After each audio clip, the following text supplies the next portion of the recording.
প্ৰতাৰণা কৰিছে সেইখিনিও সকলোৰে চকুৰ আগত ভাহি আছে। আজি চৰকাৰখন দেউলীয়া মাৰিছে। কোভিডৰ সময়ত আজি আপোনালোকে চাওক মানুহৰ খাবলৈ নাইকিয়া হৈছে। আজি কোভিডত আজি আমি প্ৰটোকল মানিছোঁ, মাস্ক লগাইছোঁ, আমি আজি SOP সম্পূৰ্ণৰূপে মানি পেলাই আমি আজি সভা কৰিছোঁ। কিন্তু চৰকাৰে বিভিন্ন সময়ত যি সভা সমিতি কৰি আছে এই প্ৰটোকল নামানা বহুত উদাহৰণ আমি দাঙি ধৰিব পাৰোঁ। আজি চৰকাৰ আমি অনুৰোধ কৰিছোঁ যে আপোনালোকে লকডাউন কৰিছে, লকডাউনত আমি বিৰোধিতা নকৰোঁ, আমি সমৰ্থন কৰিম। কিন্তু যিসকল মানুহে কোভিডৰ কাৰণে আপোনালোকে ঘৰত সোমাই ৰাখিছে, যি লোকসকলে দৈনিক হাজিৰা কৰে, যি লোকসকলৰ উপাৰ্জন বন্ধ হৈ গৈছে, সেই লোকসকলৰ খবৰ আপোনালোকে কৰক। আজি মানুহৰ হাতত টকা পইচা নাই, মানুহৰ হাতত উপাৰ্জন বন্ধ। এখন দোকান খোলে আৰু বন্ধ কৰিবলৈ সময় হয়। দোকানীজনে নিজৰ বিক্ৰী হ'লে নিজৰ ঘৰখন চলিব। আজি দোকানৰ মালিকজনৰ ঘৰখন নচলা হৈছে, বিক্ৰী নাই। তেওঁৰ তাত থকা কৰ্মচাৰীসকলক কোনে দৰমহা দিব? ক'ৰ পৰা দিব মালিকে? আজি কৰ্মচাৰী দৰমহা দিবলৈ নোৱাৰা এটা অৱস্থা হৈছে। আজি ৰাইজৰ হাতত টকা পইচা নাই। এফালে কোভিডত মানুহ মৰিব লৈছে, একফালে ভোকত মানুহ মৰাৰ উপক্ৰম হৈছে। একফালে আপোনাৰ সঠিক যিবিলাক তথ্য সেইবিলাকৰ চৰকাৰে লুকুওৱা বুলি বহুত অভিযোগ আহিছে। আজি আপোনালোকে দেখিছে যে আমি বিভিন্ন ঠাইত ফাৰ্মাচীবিলাকৰ মেডিচিনৰ দোকানত দীঘলীয়া লাইন। আমি যদি সোধোঁ কয় যে তেওঁলোকে জ্বৰৰ ঔষধ কিনিছে। কিন্তু আমি যদি সোধোঁ যে আপোনালোকে টেষ্ট কৰিছেনে, বোলে নাই, পৰীক্ষা কৰা নাই। চৰকাৰখনে পৰীক্ষা কৰা নাই, বিশেষকৈ গাঁৱৰ অঞ্চলত পৰীক্ষা কৰা নাই, চাহ বাগিচা অঞ্চলত পৰীক্ষা কৰা নাই। আমি কোৱাৰ ফলত যেতিয়া আপোনাৰ গাঁৱত কিছু পৰীক্ষা কৰিছে, দূৰে দূৰে যিবিলাক ঘৰ আছে সেইবিলাক কৰিছে। ঘনবসতি য'ত ডেন্স ভিলেজ আছে, একেলগে আপোনাৰ বহু মানুহ থকা জেগা আছে, তাত কৰা নাই। সেইকাৰণে চৰকাৰে কিমান মানুহৰ কোভিড হৈছে যিটো সংখ্যা দিছে সেইটো বহুতে সন্দেহ প্ৰকাশ কৰিছে। আনকি যিটো মৃত্যুবৰণ কৰিছে তাৰো আপোনালোকক মই উদাহৰণ দিছোঁ। বিধানসভাতো মই কৈছোঁ যে এজন মানুহ মৰা বুলি মই খবৰ পাই গ'লোঁ, চৰকাৰৰ ঘৰত গৈ পেলাই কৈছে যে সেই ঘৰতে 3জন মৰিছে। গতিকে যি মৰিছে, মৰা মানুহৰো সঠিক আমাৰ তথ্য দিয়া নাই। ভাল পাইছোঁ যে 3 লাখ একেলগে আপোনালোকে ভেকচিন দি মানুহক 15 আগষ্টৰ ভিতৰত প্ৰথম পালি দিয়াৰ কথা কৈছে। আমি ধন্যবাদ জনাম, ভাল কামখিনি আমি তেওঁলোকক প্ৰশংসা কৰিম। কিন্তু মানুহৰ হাহাকাৰ লাগিছে। ভেকচিন ল'বলৈ যিটো পদ্ধতি আৰম্ভ কৰিছে সেইটো কণ্টিনিউ কৰক। 140 কোটি মানুহক যদি 1 কোটিকো আপোনালোকে ডেইলি দিয়ে, তেতিয়া কিমান দিন লাগিব সেইটো ৰাইজে আজি সন্দেহ প্ৰকাশ কৰিছে। ভেকচিনটো ভালকৈ দিয়ক, ৰাজ্য চৰকাৰৰ সেইটো এটা দায়িত্ব। গতিকে চৰকাৰক অনুৰোধ কৰিছোঁ যে এই সময়খিনিত ঘৰ ভাঙি বীৰত্ব দেখাইছে। মানুহৰ আজি ঘৰবিলাক ভাঙি দিছে। এই কোভিডৰ সময়ত মানুহৰ হাহাকাৰ লাগিছে।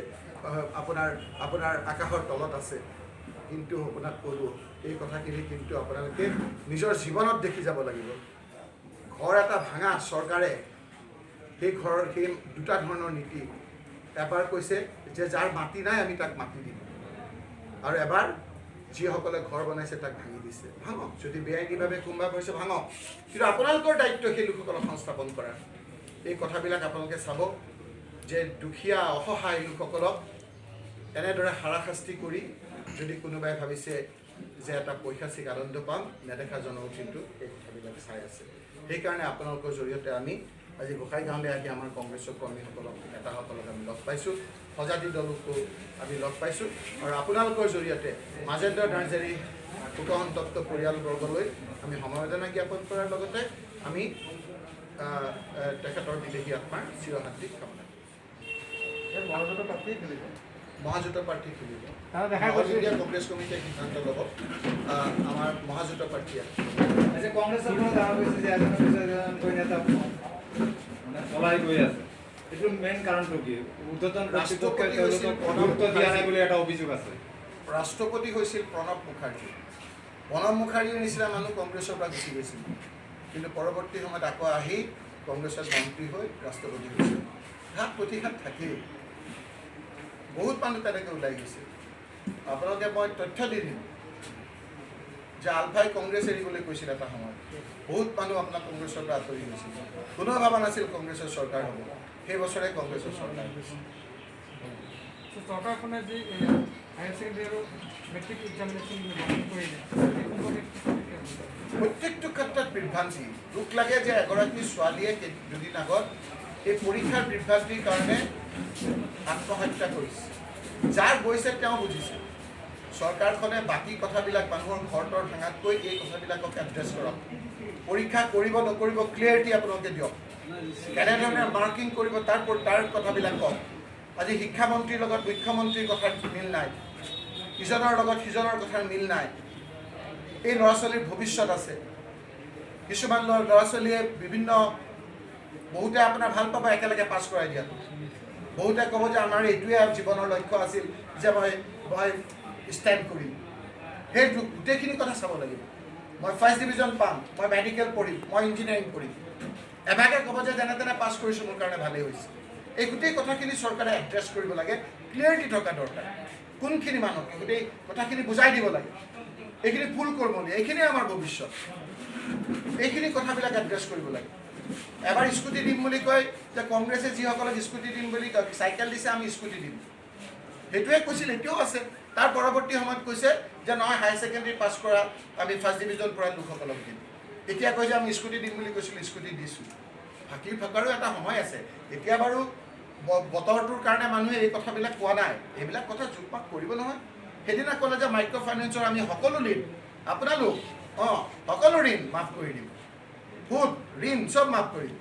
এতিয়া কৈছে ধনী মানুহ, দুখীয়া মানুহ, চাকৰি কৰা মানুহ, চাকৰি নকৰা মানুহ সকলোকে কোৱা নাই। এইবিলাক বিভ্ৰান্তিৰ কথাবিলাক ৰাইজে এইবিলাক বহুত কোনো আজি আমাৰ কিছুদিনৰ আগত থকা বহুত মই দুদিন পিছত কম, বহুত আপোনাৰ মানুহে ক্ষমতাত থকা অৱস্থাত নাথাকা কথাটো চিন্তা নকৰে। আমিয়ে ভাবিছিলোঁ যে আমি ক্ষমতাৰ পৰা নাযাম বুলি। গতিকে এই কথাবিলাক ক্ষমতাত থাকোঁতে যদি ভাল কাম কৰে ক্ষমতাত থাকিব। যদি আজি এটা কালি এটা বুলি কৈ আৰু ভাবে যে আমিয়ে অল ইন অল, তেতিয়াহ'লে কিন্তু ৰাইজে এই কথাবিলাক চাই আছে। সময়টো বিজেপি চৰকাৰ হোৱাৰ লগত শ্ৰীৰামপুৰ গেটখন উঠাই দিয়া হৈছে দুৰ্নীতিৰ এটা অভিযোগত, কিন্তু দেখা গৈছে যোৱাকালিৰ পৰা পুনৰবাৰ কিন্তু ইয়াতে কয়লাৰ যি ওজনৰ ব্যৱস্থা এটা কৰা হৈছে। এইখিনি কথাকে কওক না। এইখিনি কথা যে আপোনালোকে কি ভাবে যে নতুনকৈ কয়লাৰ ওজনৰ ব্যৱস্থা শ্ৰীৰামপুৰত কৰা হ'ল? বিশ্বাস নহয় এই চৰকাৰখনে ক'ৰবাত গেট বহাব বুলি, মই বিশ্বাস কৰা নাই। অলৰেডি কালিৰ পৰা আৰম্ভ মইতো বিশ্বাস নকৰোঁ যে ইমান প্ৰথমে আৰম্ভ কৰা কোনোবা এই চৰকাৰখনে ক'ৰবাত চিণ্ডিকেটৰ গেট দিব, মই কিন্তু কেতিয়াও বিশ্বাস নকৰোঁ। এইখন বেলেগ কোনোবাই কৈছে, আমাৰ মুখ্যমন্ত্ৰীয়ে কোনো খবৰ পোৱা নাই। মই ভাবোঁ যে এই চৰকাৰখনে ক'তো গেট নকৰে। যদি কোনোবাই গেট কৰিছে বোলে খবৰ পোৱা নাই, খবৰ পোৱাৰ লগে লগে নিশ্চয় উচ্ছেদ কৰিব।